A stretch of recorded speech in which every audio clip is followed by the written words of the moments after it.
Bismillah. Assalamualaikum warahmatullahi wabarakatuh. Alhamdulillah wassalatu wassalamu ala nabiyyina Muhammad wa ala alihi wa ashabihi ajma'in, amma ba'd. Kaifa halukum? Alhamdulillah khair. Kita lanjutkan pelajaran nahwu kita pada hari ini insyaallah.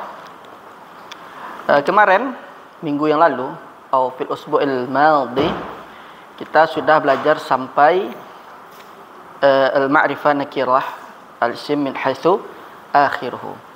Mungkin untuk pertemuan perdana ini seperti mungkin Pak Zul baru bergabung dengan kita, Pak Zul. Kita sedikit akan mereview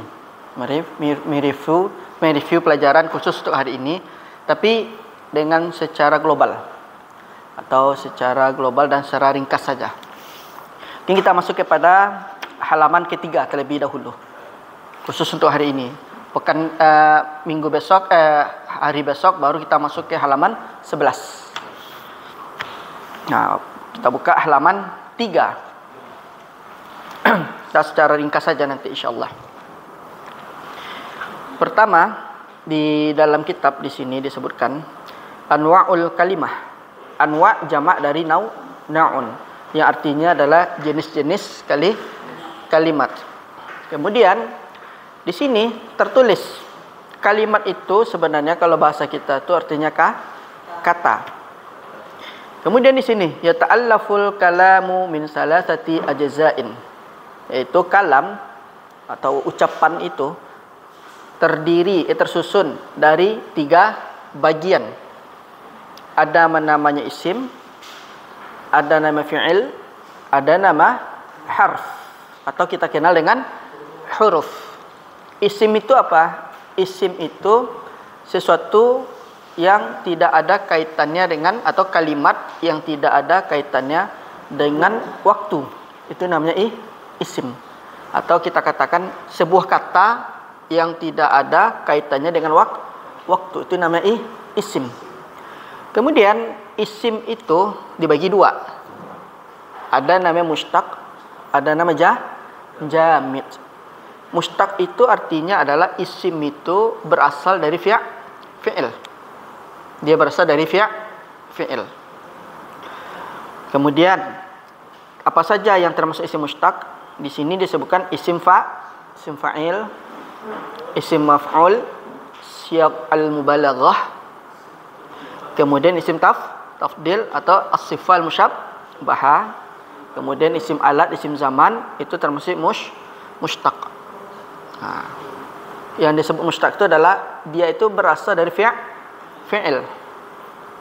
Seperti misalnya kitabun. Kita mengenal kitabun itu ada kitab.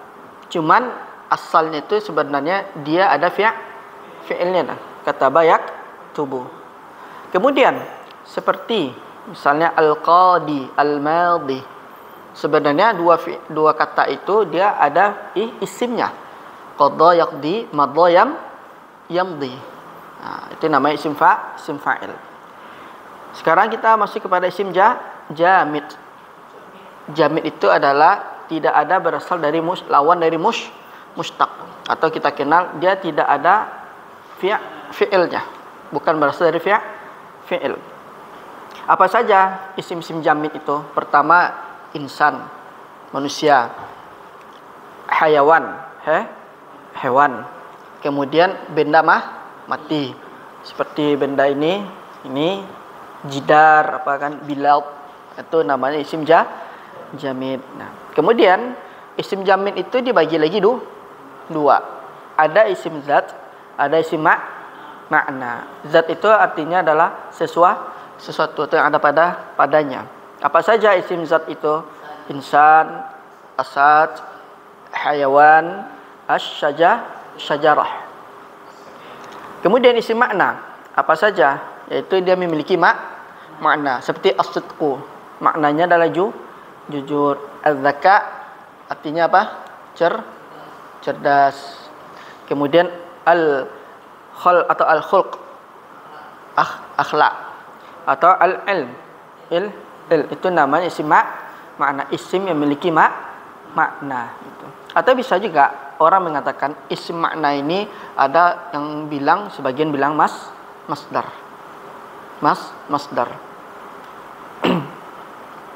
Sekarang kita beralih kepada fi'il. Fi'il itu ada tiga. Sebelum kita masuk kepada pembagian fi'il, definisi fi'il itu adalah kata yang memiliki waktu.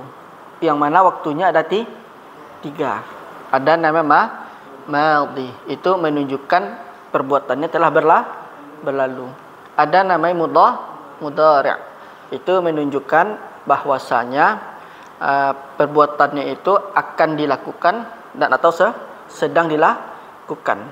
Kemudian ada lagi fi'il itu namanya amr, yang artinya menunjukkan perintah. Perintah itu dilakukan sekarang atau akan datang, atau setelah keluarnya ucapan. Setelah keluarnya ucapan atau setelah keluarnya perintah. Berarti menunjukkan setiap amar itu menunjukkan mustaqbal atau yang akan datang, bukan hal. Mana hal? Sekarang. Bukan sekarang. Misalnya dia lakukan misalnya izhab, apakah dia langsung pergi atau dia menunggu terlebih dahulu. Tapi makna dari nahwu itu dia bermakna mustaqbal. Nanti kalau di usul fikih dibahas lagi fi'il amr ini, kata-kata amr ini, apakah dia itu bermakna tarahi atau fauri, apakah dia diundur atau langsung dikerjakan. Itu pembahasannya di usul fikih. Tapi di fi'il di nahwu itu dia menunjukkan fi'il amr di nahwu itu menunjukkan perintah. Jadi perintahnya itu akan datang. Kemudian kembali kita kepada contohnya. Contoh dari fi'il madhi itu safara akhuka. Yang safaro ini adalah fi'il madhi, menunjukkan saudaramu itu telah pergi safar, menunjukkan waktunya telah berlalu. Kemudian yusri'u al-qitar. Yusri' yaitu menunjukkan bahwasanya kereta api itu cepat. Ini menunjukkan sedang melaju kencang. Kemudian ijtahid fi amalik. Ini adalah fi'lul amr. Artinya adalah bersungguh-sungguhlah kamu dalam amalmu atau dalam pekerjaanmu. Ini adalah diantara contoh-contoh dari fi'il amr. Fi safha as-salisah. Fi safha as-salisah anwa'ul kalimah. Kemudian di sini disebutkan fi'il itu ada terbagi berdasarkan pertama waktu, itu az-zaman. Itu sekarang kita masuk pada wa yanqasimu al-fi'lu iddata taksimatin min haitsu. Ada fi'il itu terbagi ditinjau dari sisi yang pertama waktu, az-zaman. Berarti kalau waktu sudah pasti kita tahu kan? Madi, mudhari', amr. Iddah terhitung. Itu memiliki jumlah pembagiannya dari sisi zaman, waktu. Kemudian ada lagi as-sihah wal i'tilal. Ada fi'il itu yang sehat, ada fi'il itu yang berpenyakit. Insyaallah akan ada pembahasan itu. Kemudian ada fi'il itu jenisnya al-luzum wa ta'addi. Al-luzum itu adalah fi'il yang tidak butuh kepada objek. Sedangkan ta'addi butuh kepada objek. Jadi fi'il itu ada juga jenis yang butuh kepada objek, ada yang tidak butuh kepada objek. Kemudian ada nama tajarrud wa ziyadah. Tajarrud itu artinya adalah fi'il itu aslinya tiga huruf. Ada juga fi'il itu lebih dari tiga.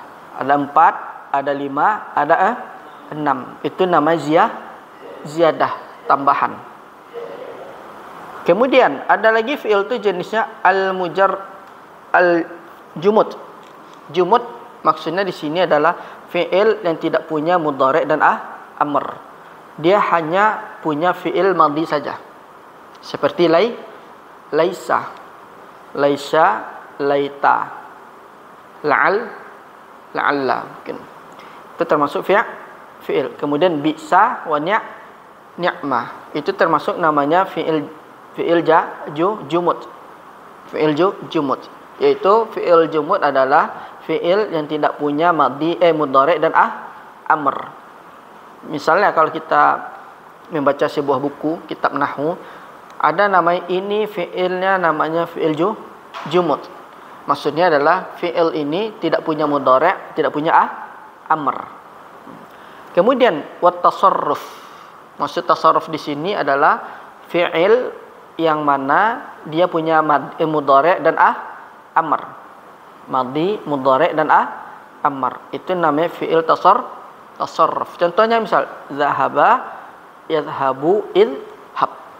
Kalau kita ditanya dari zahaba, yadhhabu, idhhab, apakah jenisnya? Sekarang kita coba praktek sedikit.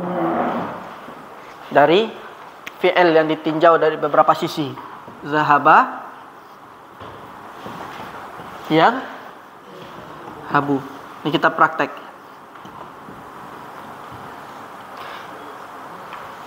Kemudian pertama ditinjau dari sisi jenis yang pertama, yaitu zaman.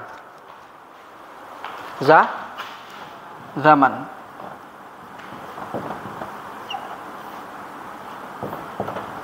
Kalau ditinjau dari sisi zaman, berarti nima, madhi, mudhari' dan amr. Ini dari sisi zaman ya. Kemudian dari sisi sehat dan berpenyakit, maksudnya dia tidak ada huruf illah. Huruf illah itu adalah alif, waw dan ya. Apa kategorinya ini? As-sihah atau al-i'tilal? Sehat. Karena tidak diawali, didahului atau ditengahi ada huruf illah.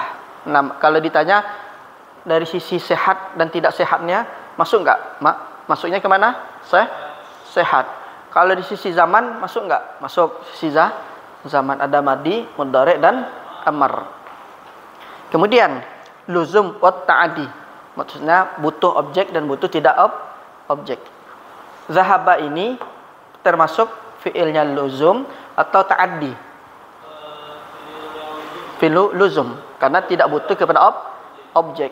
Nah, kemudian tarakkan di sini. Iya, tajarrud wa ziyadah. Ini asli apa tidak asli? Asli. Karena dia terdiri asal tiga. Zahaba, fa'ala. Berarti bukan masuk fi'il mazid. Fi'il sulasi mazid. Tapi dia masuk kepada sulasi mujar nama tajarrud. Kemudian contohnya lagi. Jumud wa tasarruf. Jumud apa tasarruf ini? Tasarruf. Karena dia punya madhi, punya mudhari', punya amr. Sedangkan lawannya jumud itu dia tidak punya mudhari' dan amr. Kemudian tamalmul makna au nuqsanu. Nah, ini maksudnya kepada kana nanti.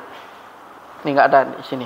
Nah, tamul makna wa nuqsanuhu maksudnya adalah fi'il kana. Nah, itulah jenis-jenis fi'il. Berarti berapa di sini? Ada jenis-jenis fi'ilnya yang ditinjau dari sisi waktu sehat.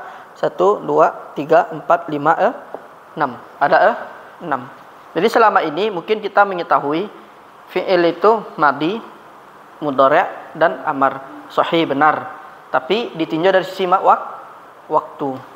Kemudian ada lagi fi'il itu ditinjau dari sahih dan tidak sahihnya. Maksudnya adalah sehat dan berpenyakit. Maksud berpenyakit ini adalah dia ada huruf alif, waw dan ya. Apakah itu di depan, di tengah atau di belakang. Itu namanya fi'il mu'tal atau i'tilal. Bukan. Hah? Beda. Itu dia maksud sahih. Sehat. Itu. Nah, sekarang kita beralih kepada huruf. Huruf itu adalah sesuatu yang tidak bisa berdiri sendiri. Dia akan mempunyai makna kalau dia disandarkan.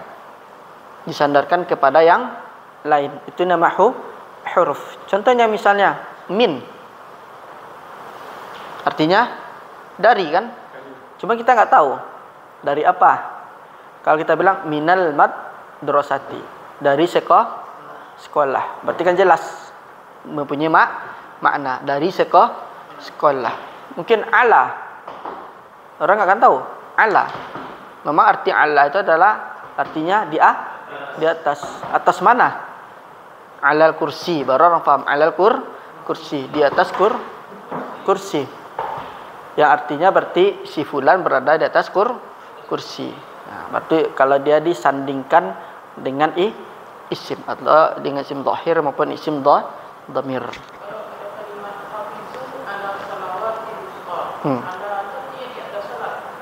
Bukan. Kalau fi'il itu terkadang dia huruf jar itu mempengaruhi makna. Berubah maknanya. Iya, hafizu ala, maksudnya ada fi'il itu yang bersanding dengan huruf. Ada fi'il yang bersanding dengan huruf. Ada fi'il yang tidak bersanding dengan huruf. Seperti misalnya zahaba sandingannya dengan ila, dakhala dengan fi, kharaja dengan min. Biasanya itu kebanyakan huruf fi'ilnya adalah fi'il lazim atau fi'lu luzum. Hafizu ala salawati misal. Berarti kalimat muhafadzah itu berarti sandingannya dengan ala.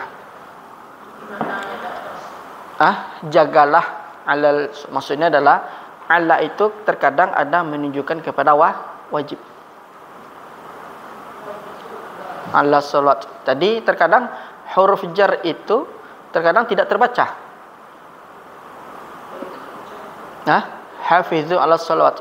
Jagalah salat. Nah, kalau diterjemahkan secara letterlek jelek bunyinya, jagalah di atas salat. Cuman dengan adanya huruf jar itu, kalau kita sudah belajar bahasa Arab, kita sudah paham maknanya. Meskipun terjemahannya tidak sesuai yang kita bilang. Jagalah di atas salat, maksudnya jagalah salat itu maksudnya. Meskipun terkadang huruf jar itu tidak terbaca.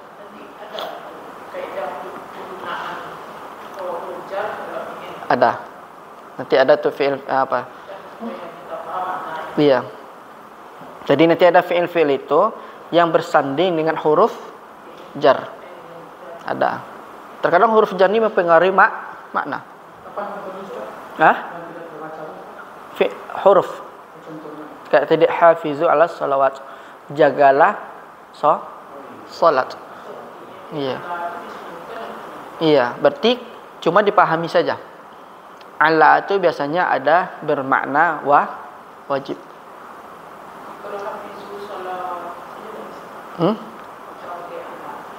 Ada juga, tapi terkadang ada penambahan huruf itu lebih memperkuat makna. Jadi di bahasa itu dia terkadang huruf itu mempengaruhi makna. Iya. Kadang pakai huruf, tanpa pakai huruf nanti bisa dia memperkuat sesuatu itu. Nah, keindahan bahasa Arab seperti itu dia. Kemudian di sini disebutkan contoh huruf di sini qad. Qad itu bagian dari huruf itu. Kemudian disebutkan juga wa minal hurufi, dan di antara huruf-huruf itu jenis-jenis huruf itu ada namanya huruf jar. Tahu kan? Min, ila, ala dan yang lainnya. Kemudian ada namanya huruf ataf. Wa, summa, lakinna. Insyaallah kan ada pembahasannya. Kemudian ada adawatut taukid. Itu tanda-tanda taukid. Ada adawatul nasab. Ada namanya adawatul jazm. Kemudian ada namanya huruf istifham. Huruf istifham itu cuma dua, hamzah dan hal. Hamzah dan hal. Kemudian inna wa khawatiha itu. Nah, ini semuanya berapa? Ada tuh 7. Pembagian huruf itu ada tuh 7. Itu. Sekarang kita beralih kepada alamatul ism. tanda-tanda isim. Ada isim itu yang pertama namanya tanda-tandanya itu jar. Apa maksud jar di sini? Dia itu dimasuki oleh huruf jar, atau maksudnya adalah dia bertanda kasrah. Jadi kalau ada kata kalimat yang bertanda kasrah berarti dia disebut isim. Misalnya minal baiti, al baiti tadi berarti dia isim, bukan kita katakan fi'il. Kemudian ada lagi yaitu tandanya dengan tanwin. Muhammadun, Muhammadan, Muhammadin. Baitun, baitin, baitan. Nah. Kemudian syajaratan, syajarotin, syajarotun. Pokoknya pakai tanwin maka dia isim. Atau kita katakan dia tanpa alif lam. Seperti misalnya ini kan, qalamun, qalaman, qalamin. Itu isim. Kemudian at-ta'rif bi al. Maksudnya adalah dia menggunakan al-mu'arrafah. Seperti al-qalamu, al-qalama, al-qalami, al-kitabu, al-kitabi, al-kitabah, atau as-sabburatu. Kemudian al-ma'u misalnya. Itu semuanya adalah isim. Jadi kalau ada sebuah kata dimasuki oleh al, maka dia isim. Kemudian qabul hurufil jar. Maksudnya dia menerima huruf jar. Ilal masjidi, minal masjidi, fil masjidi, ala, misalnya ala saqaf. Mana saqaf? Loteng bahasa kita tuh. Ala saqaf. Saqaf fa. Tuh, namanya loteng bahasa kita itu.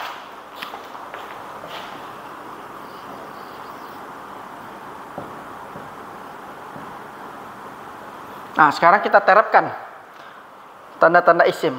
Saqaf isim atau fi'il? Isim. Kenapa? Tanwin. Nah, dan nakirah. Kemudian isim fi'il? Isim. Kenapa? Dimasukin alif lam. Kemudian isim apa fi'il? Isim, karena menerima huruf jar, kemudian dia kasrah. Itu ada. Berarti ada berapa di sini? Ada 4. Ini yang dasar-dasar saja. Nanti ada lagi tanda isim itu al-idhofah, yaitu dia terdiri dari 2 suku kata, seperti kitabun nahwi. Pokoknya setiap susunan kalimat yang idhofah sudah pasti kita bilang isim. Contohnya adalah satu nakirah, satu ma'rifah. Misal kitabun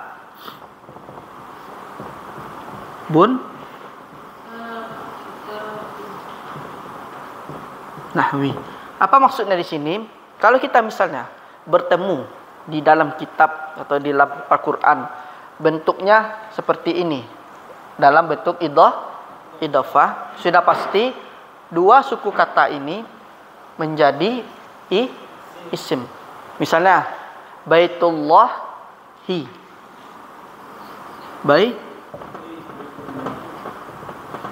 isim apa fi'il?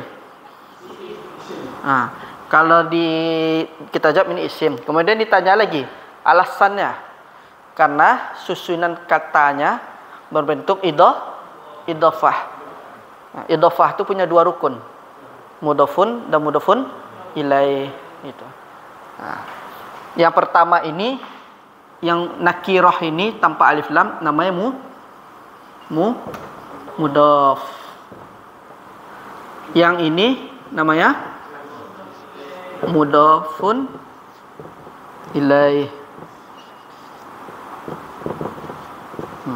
Kalau ketemu di Al-Quran, di hadis Nabi Sallallahu Alaihi Wasallam, susunan katanya seperti ini, berarti sudah pasti dia isim. Kalau ditanya kenapa isim, karena tarkibnya idhofah. Namanya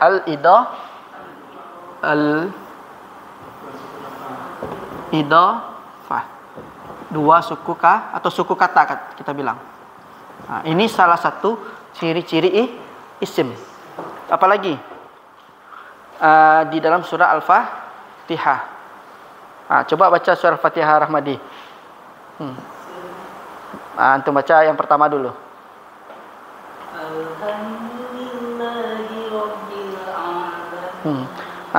Ada di Alhamdulillah itu mana isim?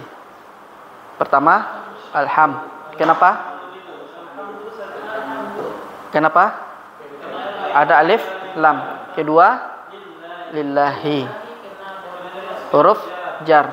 Ketiga Rabbil alamin. Kenapa? Karena posisinya idhofah. Itu namanya isim. Bismillahirrahmanirrahim itu juga isim. Jangan bilang fi'il itu. Kemudian apalagi di dalam surat apa? Qul huwallahu ahad. Ahadun ya. Isim apa fi'il? Isim. Fi'il. Huwa isim ya. Qul huwallahu Allah isim ya.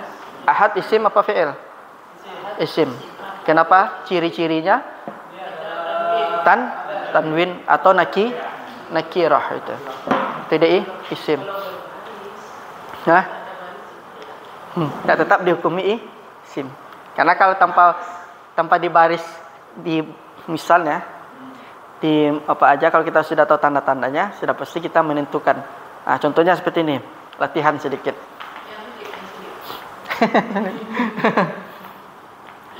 Misalnya masa yang belum kenal.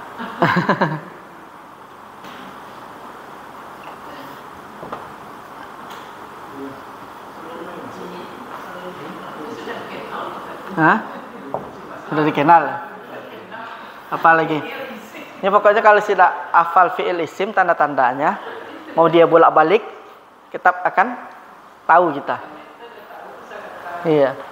Pokoknya intinya hafal saja tanda-tanda isim, tanda-tanda fi'il, udah kita nggak akan bingung. Nah, misalnya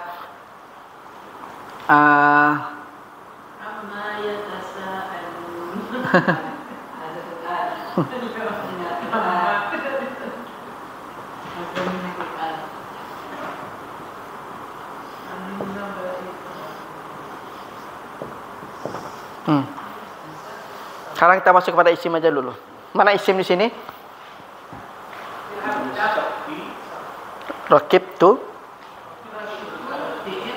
Rakibtu bil hafilah.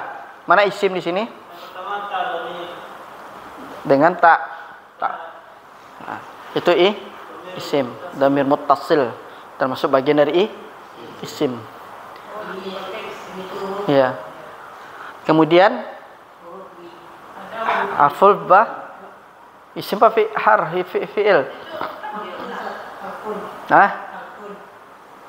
Harful ba.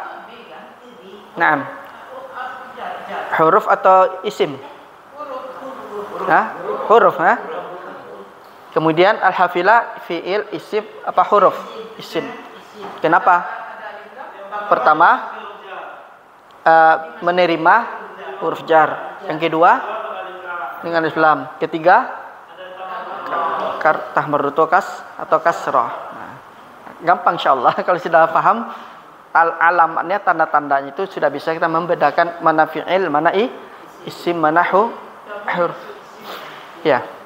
Dhamir termasuk bagian dari isim. Nanti ada lagi jenis isim itu ditinjau, dibagi, ada dari nama isim zahir, ada nama isim dhamir itu.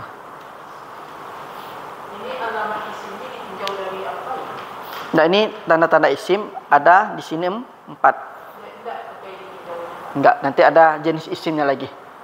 Yang penting di sini adalah pengenalan tanda-tanda isim. Apa bedanya ini pembagian isim atas mustaq jamid dengan ada isim jamid?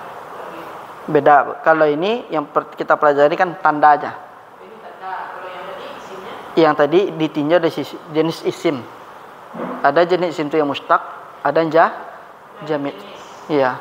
Ada yang mustaq, ada yang jamid. Adapun yang 4 kita sedang pelajari ini adalah tandanya. Iya. Atau pembagian isim itu ada dua. Bisa juga kita katakan ada nama isim jamid, ada nama isim mustaq. Pembagiannya juga bisa kita katakan pembagian isim. Gitu. Adapun yang sekarang ini adalah alamatul isim, tanda-tanda isim. Jadi isim itu punya tanda. Sekarang kita masuk kepada alamatul fi'li. Tanda-tanda fi'il. Nah, tanda fi'il itu ada berapa di sini? 4. Di sini disebutkan tasbaquhu qad. Maksudnya adalah didahului, diawali atau didahului dengan huruf qad. Jadi intinya adalah kalau ada harfu qad pasti sesudahnya fi'il. Itu kaidahnya.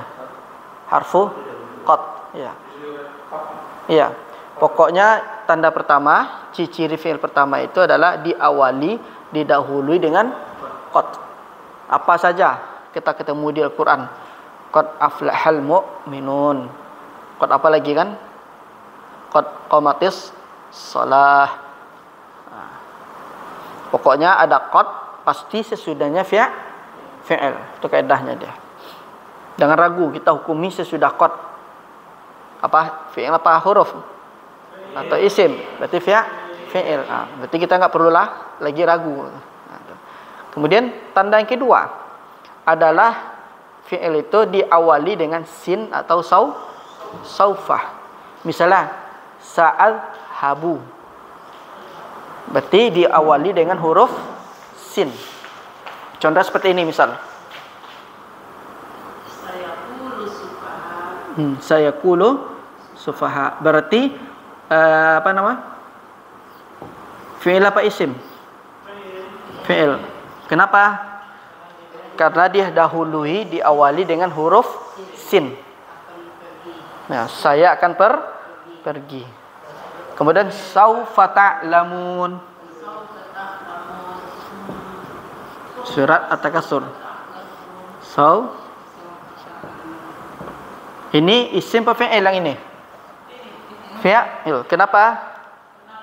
Didahului oleh saufa. Ada sin, ada saufa, berarti sudah pasti sesudahnya kita hukumi fi'il.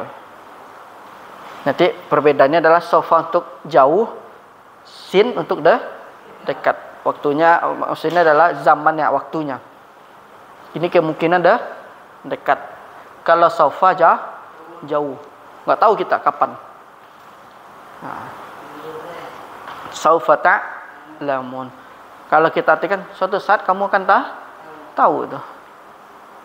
Atau ya kalau ini sin akan. Apa? Lahzah. Lahzah itu nanti. Ya termasuk ada yang bilang zarf zaman. Misalnya ungkapan bahasa Arab ya akhi. Misalnya yunadik Muhammadun misalnya. Muhammad manggilmu. Lahzah. Atau mungkin ada orang misalnya di majelis, misalnya si fulan bertanya, si fulan juga mau bertanya. Boleh kita pakai ungkapan lahzah. Nanti. Nah, tunggu tuh. Lahzah. Ini diantara ungkapan orang Arab. Artinya tunggu dulu. Lahzah. Fi'il apa isim nih? Satu huruf. Isim. Kenapa? Naki, tanwinah. Atau ada lagi ungkapannya? Iya. Sebentar kalau bahasa kita tuh. daqiqah. Artinya juga sebentar. Daqiqah. Nah, daqiqah. Ini isim, fi'il atau harf? Jenisnya katanya isim, fi'il atau harf? Isim, karena ada tanwin. Ini ungkapan yang bisa kita katakan untuk bermakna tunggu atau sebentar, sebentar lagi itu. Misalnya sebentar lagi itu. Ya, apa? Beda dengan apa? Sama, apa Pak? Saat habu. Iya. Saya akan pergi. Udah jadi pasti fi'il.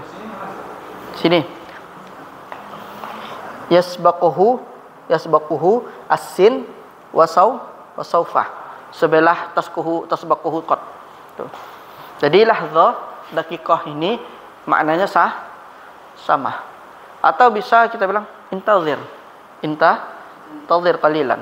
Jadi ini adalah sebenarnya ibarah, ungkapan orang Arab ketika misalnya ada yang mau bertemu dengan dia, ada yang pengen dia pakai kalimat ini, lahdzah daqiqah atau intazir. Boleh pakai isim, boleh pakai fi'il. Intazir. Tunggu dulu. Wait.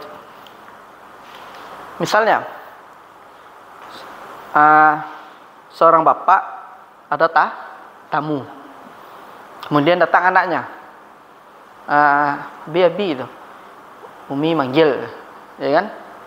Kemudian dia bisa menggunakan di antara ini.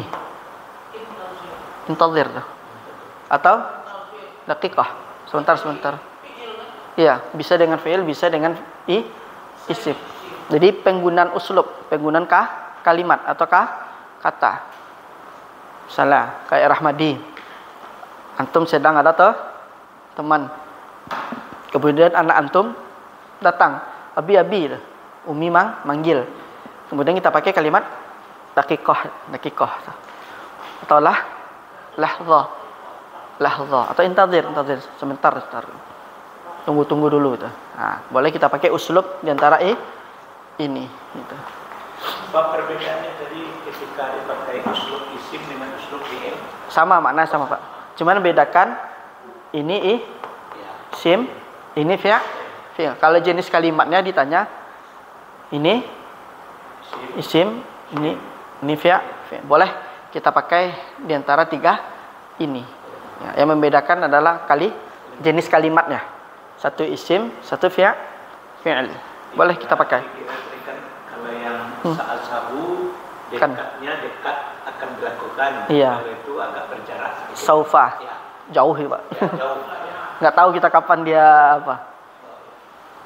Misalnya mata satadrus, kapan kamu akan belajar? Atau mata tahdur, kapan kamu akan hadir? Saufa ahdur. Betul, nama jangan tunggu lagi dia tuh. Pergi aja kita lah. Kemudian yang ketiga, tanda fi'il itu qabul ta'nis. Itu menerima namanya ta'nis. Maksudnya di sini adalah fi'ilnya jenisnya muannas atau maknanya ghaibah. Misal zahaba untuk huwa. Zahabat untuk hiya. Kalau ada ta'nis namanya, otomatis itu sudah pasti fi'il. Seperti zahabat.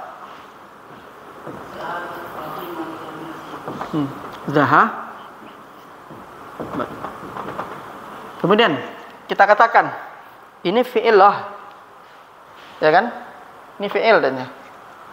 Kemudian orang ini butuh penjelasan dari kita.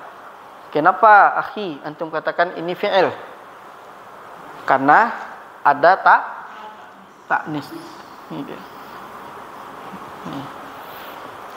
Coba kita robak.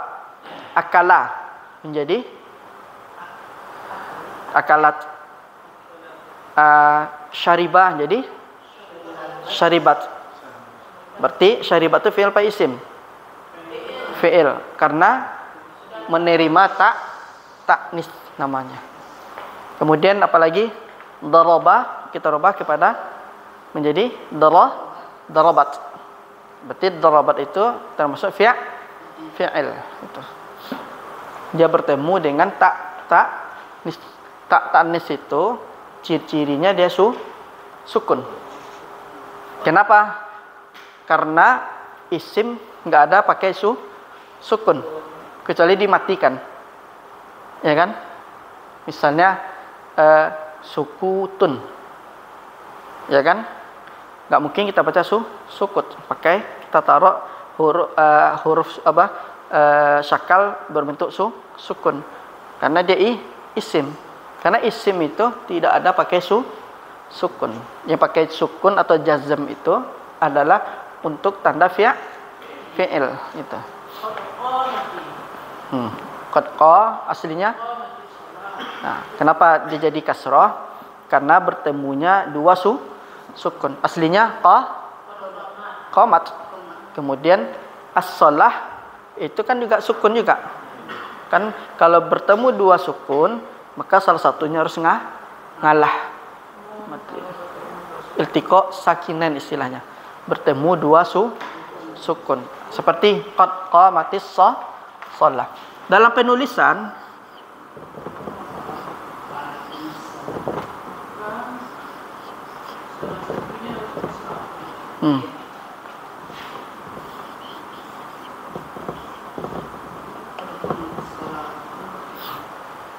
nih, aslinya seperti ini. Qad qamat. Qamat ini fi'il apa isim? Nah, kenapa tanda-tanda? Ada qad pertama, yang kedua taknis namanya. Berjumpa dengan taknis. Nih, ini nama taknis. Kemudian muadzin mengatakan qad qamatis shalah. Seakan-akan dia kasrah. Ingat kaidah fi'il tidak ada kasrah. Nah, jawabannya kenapa fi'il enggak boleh kasrah? Kok bisa kamu katakan kasrah? Jawabannya adalah iltiqa'us sakinain. Bertemunya dua nih. Iltiqa'us sakinain.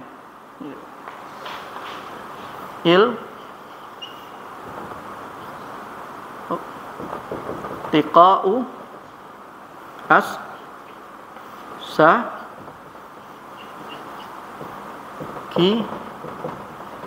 Nah, namanya adalah iltiqa'us sakinain, yaitu berjumpanya dua sukun.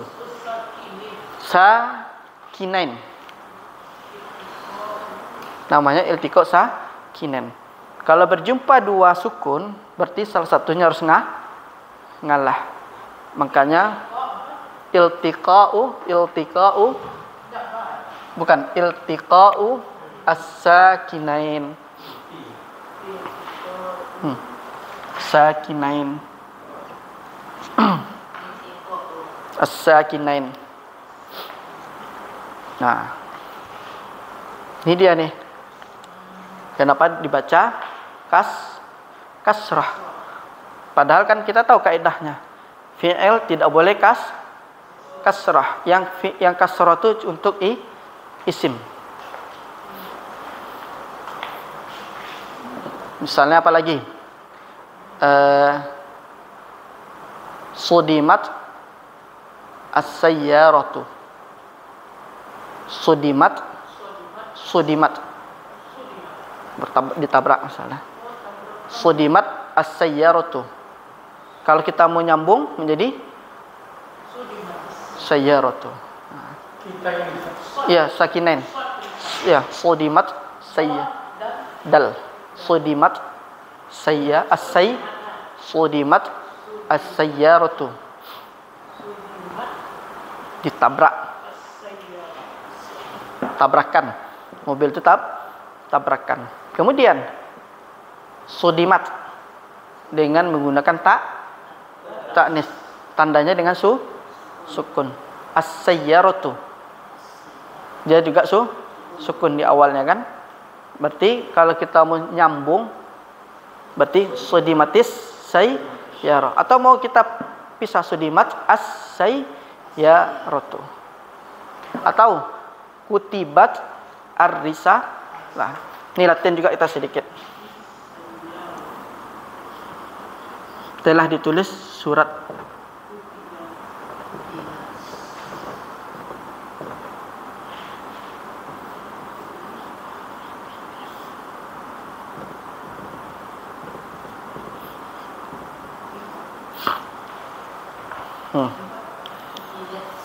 Aslinya tulisnya seperti ini kan. Yang membedakannya apa? Pas kita membaca. Kalau mau disambung berarti sayyaratu. Kalau mau disambung dalam pengucapannya. Tapi kalau kita mau fasal, kita pisah, berarti kutibat as-sayyaratu. Aslinya seperti ini, penulisannya seperti ini. Enggak ada dia pakai ini. Telah ditulis. Oh iya, masyhur. Iya, telah ditulis sayyarah risalah mobil.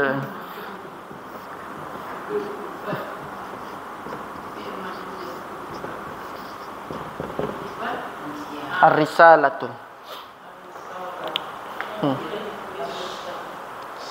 Ar-risalah, messenger, surat atau pesan. Kan aslinya seperti ini kan. Kalau kita sambung kutibatir risalah. Tapi di Al-Quran pasti kita jumpa ada harakatnya menggunakan kasroh kan. Ada tuh di Al-Quran kita ketemu kan. Iya, ada ketemu ini kan. Enggak, ini kan kasroh ada kan penulisannya. Nah, ada itu penulisannya. Berarti ditulis sama dia. Tapi kalau kita sudah paham nahwu, kalau mau sambung boleh kutibatir risalah. Kalau mau kita pisahkan kutibat ar-risalah. Kenapa? Fi'il tidak menerima kasroh. Yang menerima kasroh itu hanya isim. Itu jawabannya.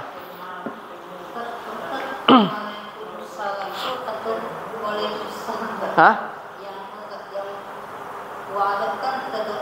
Waalaikumsalam. Dengan dhammah dia. Dengan dhammah dia.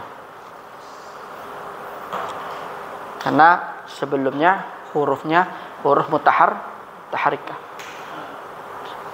Waalaikumsalam. Waalaikumsalam. Waalaikumsalam. Ya, karena kan sesudah sebelumnya ada dhammah. Kaf dengan dhammah. Itu. Nanti ada kaidahnya itu. Iya. Kalau min dengan kasrah berarti sesudahnya fathah. Kalau man menjadi kasrah. Min dan man. Kalau dia di awal kasrah, berarti dia kalau mau sambung minal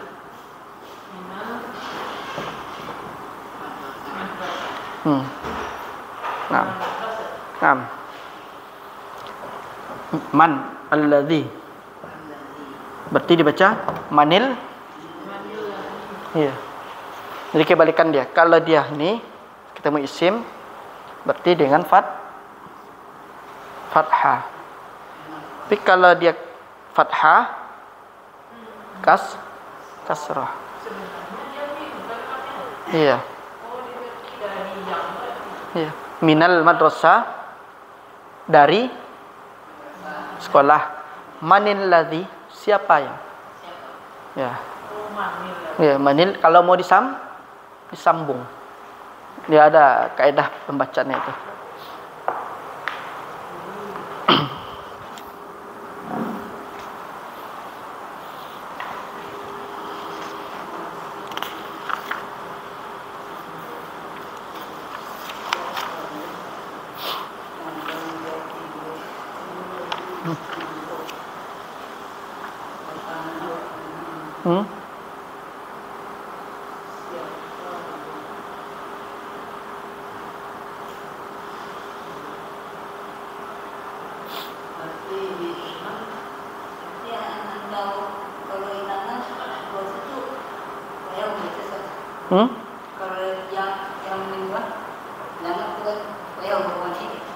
Bisa untuk baca apa?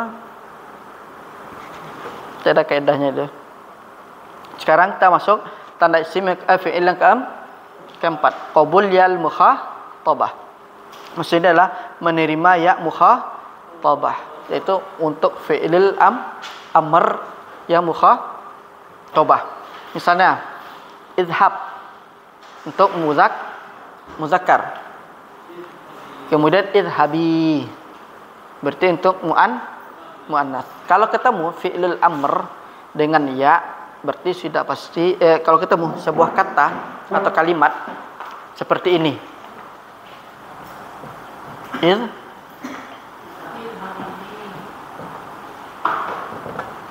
Apa kita hukumi kalimat ini? Isim, fi'il atau harf? Fi'il. Karena dimasuki ini namanya ya mukhatabah. Itu dia di fi'lul namanya fi'lul amr lil mukhatabah. Irji'i ila rabbiki radiyatan mardiyah. Surah Al-Fajr. Udkhuli, idhabi, atau apalagi ishrabi. Berarti khitabnya itu, ungkapannya itu diarahkan ke mukhatabah, bermakna anti. Ya. Bermakna anti dia. Anti. Ya. Kamu pergilah, tapi itu perempuan. Tadi kalau kita nyuruh satu orang perempuan pergi, pakai idhabi. Ya, nanti ada perubahan kenapa di pakai fi'il amar untuk mukhatab. Yang jelas kalau ada kalimat menggunakan ya seperti ya mukhatabah, sudah pasti dia fi'il. Misalnya apalagi udkhuli, apalagi ukhruji. Nah, itu namanya fi'il. Ciri-cirinya, tanda-tandanya dimasuki oleh ya mukhatabah. Ya. Nama di huruf-huruf itu di nahwu ini, nama-namanya itu banyak jenis-jenisnya. Kalau kita kan cuma tahu ini ya, kata orang kan jenisnya ya apa namanya? Ya mukhatabah itu. Nanti ada lagi nama ya nisbah, ya penyematan. Nanti ada lagi banyak nama jenis ya-nya. Tuh. Idhabi, pergilah kamu. Tapi yang kita perintahkan satu orang wanita. Jadi kalau kita ingin ngusir wanita, satu orang wanita, idhabi itu. Nah.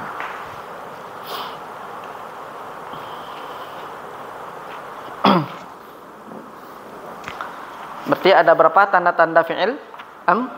4. Yang pertama diawali dengan qad. Yang kedua diawali dengan sin atau saufa. Yang ketiga adalah dimasuki ta'nis. Yang mana ta'nis itu cirinya dia dengan sukun.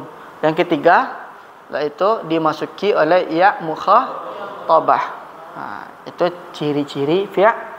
Nah, kalau kita sudah bisa membedakan ciri-ciri fi'il, ciri-ciri isim, itu insyaallah sudah gampang kita. Setelah itu baru pengembangannya. Isim pembagiannya ini, isim ditinjau dari ini. Kemudian fi'il jenisnya seperti ini.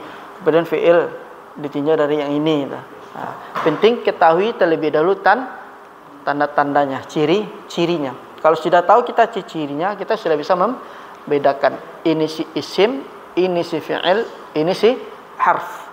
Kalau huruf dia tidak memiliki tanda, tidak memiliki tanda isim, tidak pula memiliki tanda-tanda fi'il. Nah, jadi sebelum kita lanjut, ini isi absen terlebih dahulu sebelum lupa nanti. Ya. Jadi kayak ini Ustaz, Oke, ini oke. kita pakai masalahnya berarti itu masih idofah ya? Apa Pak? Idofah. Idofah. Kalau dari si dua suku kata. Ya kalau karena Iya. kutiban risalah. Kutiba arisalah bukan idofah dia Pak. Mungkin bisa mana lain disandarkan kan? Iya, disandarkan pada. Tapi kutiba arisalah ini maksudnya di sini adalah dia fi'il. Kenapa? Ta'nis itu. Itu. Kemudian dibaca kasrah. Kenapa? Karena dia disambung ketika pengucapan. Iya. Disambung ketika dengan isim. Kenapa dibaca kasrah? Karena adanya berjumpanya dua sukun. Kalau berjumpanya dua sukun, salah satunya harus ngalah dia. Ya, apa Pak?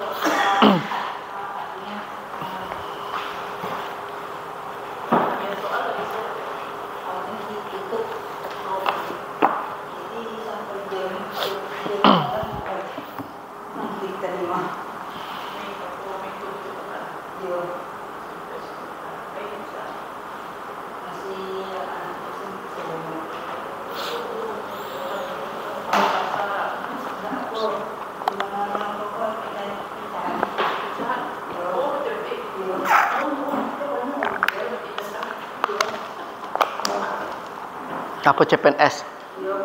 Nah, tanyalah ke Ibu Ibu pensiunan PNS Bu dulu nak ada nak Bu. Iya. Tanya ke Pak Rizal di Seman, tanya ke Huniang. Hah?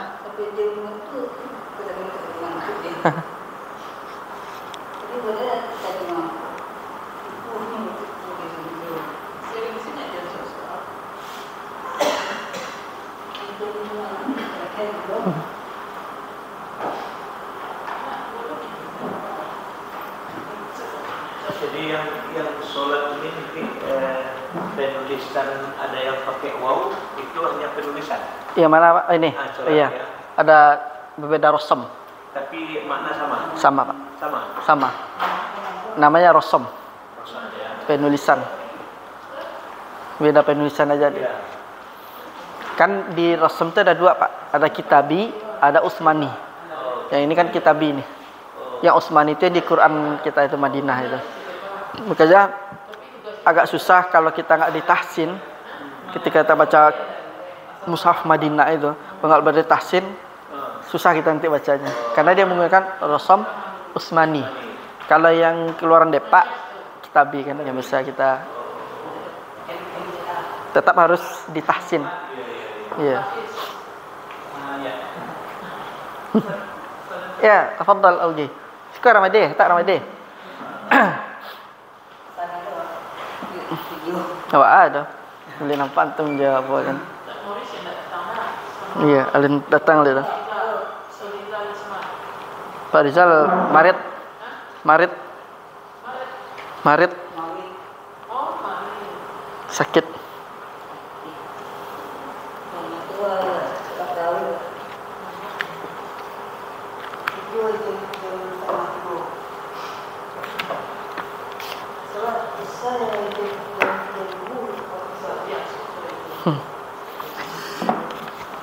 Nuwasil. Sekarang kita masuk kepada Anma'ul Asma, yaitu halaman 5. Ciri-ciri isim. Jenis-jenis isim. Jenis-jenis isim. Kemudian jenis isim itu ada namanya halatul asma'i wal af'al. Nah, sini ada halat. Mana halat? Keadaan-keadaan isim dan fi'il. Jadi isim dan fi'il itu memiliki keadaan. Ada nama keadaannya al-i'rab, yaitu yang berubah. Ada bermakna bina, yang artinya tetap. Secara garis besarnya aja, apa definisi i'rab?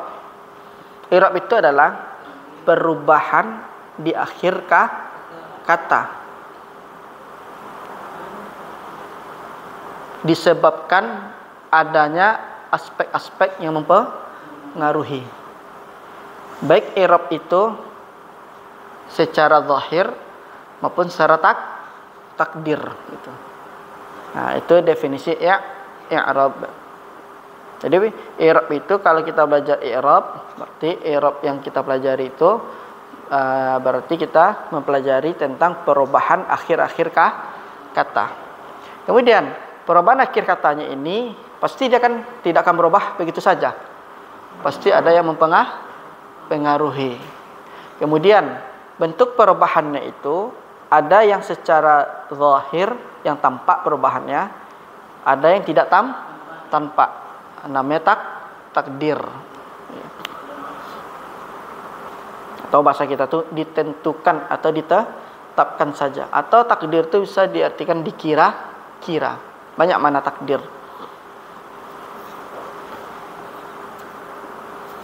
Ada sebuah ungkapan apa namanya? Bagian dari motivasi mempelajari nahwu, yaitu dari kalam Syekh Shalih Al-Utsaimin. Beliau mengatakan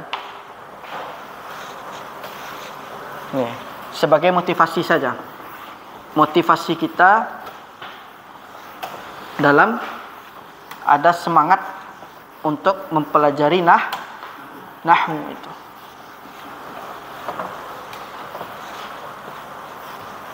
Ini kata beliau rahimahullah, kata Syekh Muhammad bin Shalih Al-Utsaimin mengatakan,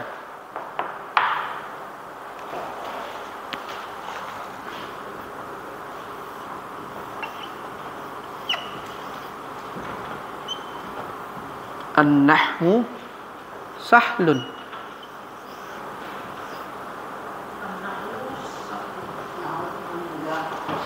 Nahwu itu gampang atau mudah. Kemudian wasullamuhu qasirun.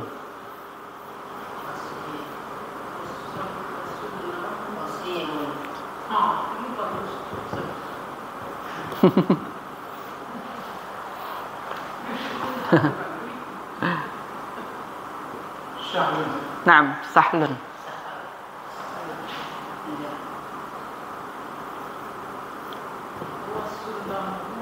Wa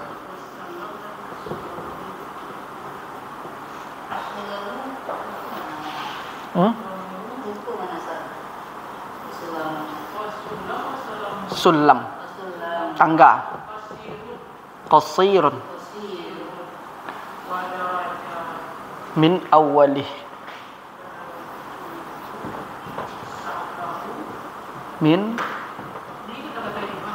Iya, ini ucapan dari motivasi yang disampaikan oleh Syekh Muhammad bin Shalih Al-Utsaimin. Jadi ketika beliau ada orang yang mengatakan nahwu itu sulit, kemudian beliau membantah kalau nahwu itu gampang, sehingga keluarlah ucapan seperti ini. Nahwu itu mudah. Wasullamuhu, maksudnya tangganya itu pendek. Enggak, tangganya. Janjang. Tangganya itu pendek. Dan ini tangga juga mana? Dan tangganya itu juga mudah. Maksudnya ya darat itu tangga. Nah, maksudnya di sini cuman menaiki tangganya itu gampang.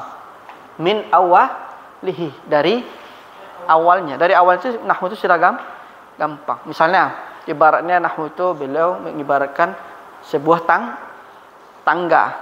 Untuk sampai ke sana itu tujuannya kan pendek itu. Cuman segini misal tangganya. Nah, kemudian dan tangganya itu menaikinya tidak susah. Tidak perlu kita gini langsung saja. Nah, min awalihi, dari awalnya itu sudah menapakkan kaki itu ke sana tuh. Nah, pendek sampai. Nah, itu makna itu mudah dan tangganya itu pendek, janjangnya pendek. Anak-anak janjangnya Ya, pendek untuk mencapai tujuan kita. Kan tujuan kita belajar nahwu itu pertama faham Quran dan hadis. Yang kedua, meluruskan lisan kita sebagaimana yang diucapkan oleh orang Arab itu. Faedah nahwu kan seperti itu. Cuman untuk sampai ke tujuannya itu tangganya itu pendek dan tangganya itu juga gampang. Maksudnya melewati tangganya itu juga gampang. Hah? Nahwu itu gampang. Dan tangganya itu pendek. Dan untuk menaiki tangganya itu mudah. Min awalihi. Dari awalnya. Dari awal ini, misalnya tangga 1 ini sampai ke tujuannya itu gampang seperti ini aja. Kayak kita misalnya naik tangga ke atas. Kan nggak ada halangan itu. Ya, sahlatun gampang itu. Iya. Misalnya kalau misalnya tangganya itu seperti yang bisa digoyang-goyang itu, kan susah itu untuk jalurnya aja. Iya. Dan tangganya pendek dan tangga menaikinya itu mudah. Min wadarajuhu. 6. Kemudian min awalihi, dari awalnya itu sudah gampang itu. Nah, ini kalimat motivasi itu.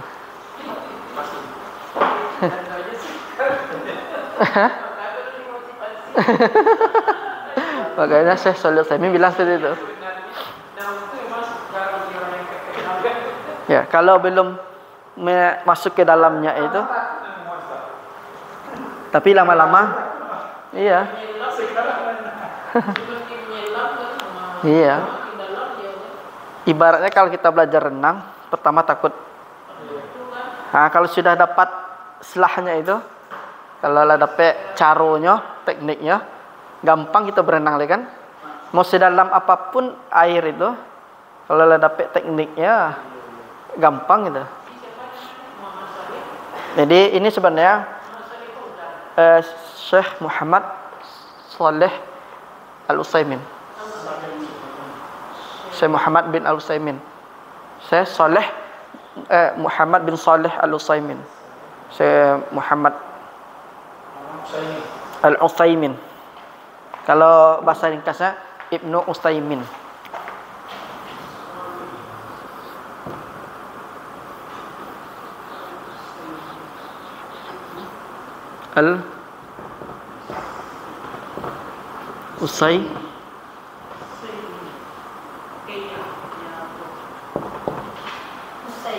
Utsaimin.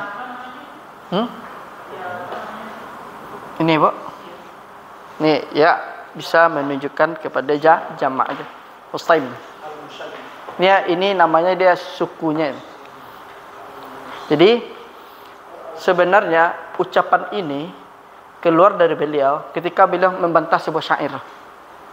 Ada syair yang mengatakan nahwu itu sulit, kata penyair tersebut. Kemudian beliau membantah dan dibantah sama beliau, maka beliau keluar kata-kata seperti ini.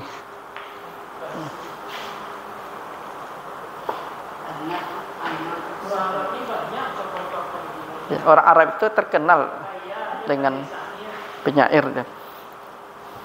Apapun bisa dijadikan syair. Duduk aja orang berminung nanti jadikan syair sama dia. Makanya Al-Quran itu diturunkan kepada orang-orang Arab itu sebagai mukjizat. Mukjizat itu kan artinya kan melemahkan.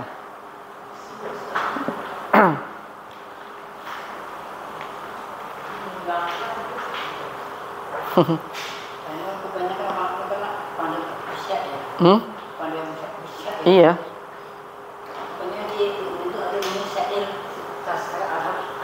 Iya. Pembelajaran sastra Arab ya.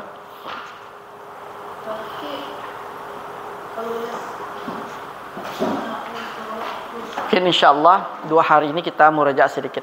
Tapi murajaahnya ringkas saja secara umum. Pekan depan baru lanjutan. Karena waktu kita masih murajaah sedikit. 10 lah. Asmaul i'rab nanti kita masuk. Karena nahwu ini memang harus sering diulang. Nahwu ini kalau sekali duduk kita taruh buku mustahil. Karena dibutuh pengulangan berapa kali.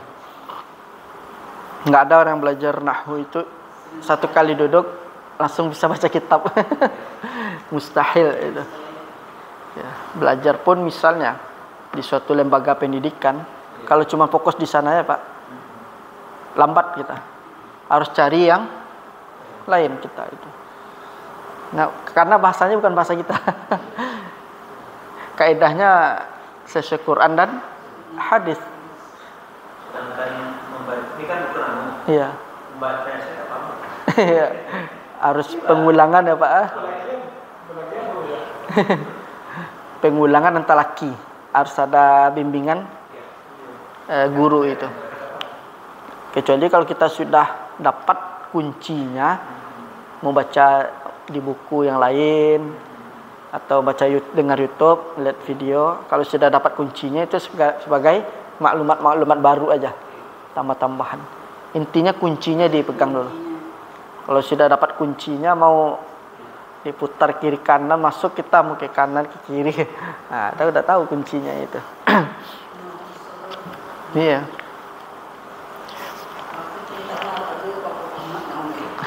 Susah nahwu ini. Kalau memang bertahun-tahun belajar. Kalau ingin cepat, cari beberapa tempat. Itu cepat itu. Beberapa tempat. Misalnya, seseorang belajar bahasa Arab di suatu lembaga pendidikan. Meskipun belajarnya itu reguler, Senin sampai Jumat, ya kan? Setiap hari belajar bahasa Arab. Tapi kalau cuma di sana aja fokusnya, nggak mencari yang di lain, lambat perjalanannya. Lambat dia kan paham. Karena kalau di lembaga pasti dia pakai silabus, kejar target sekian, dia nggak akan mengulang. Tapi kalau kita gigih cari ke tempat yang lain, ada nih pelajaran bahasa Arab, datang kita, ada ini, dia akan bertemu lagi. Bisa jadi yang di tempat di sana kita dapat lebih. Bisa jadi dapat murojaah plus dapat yang lebihnya. Nah, harus cari dulu. Dulu kami sampai 3 tempat dulu Pak. Di Utsman bin Affan juga belajar. Kemudian Sabtunya juga belajar. Malamnya Senin sampai Kamis juga belajar itu, cari tempat yang lain itu.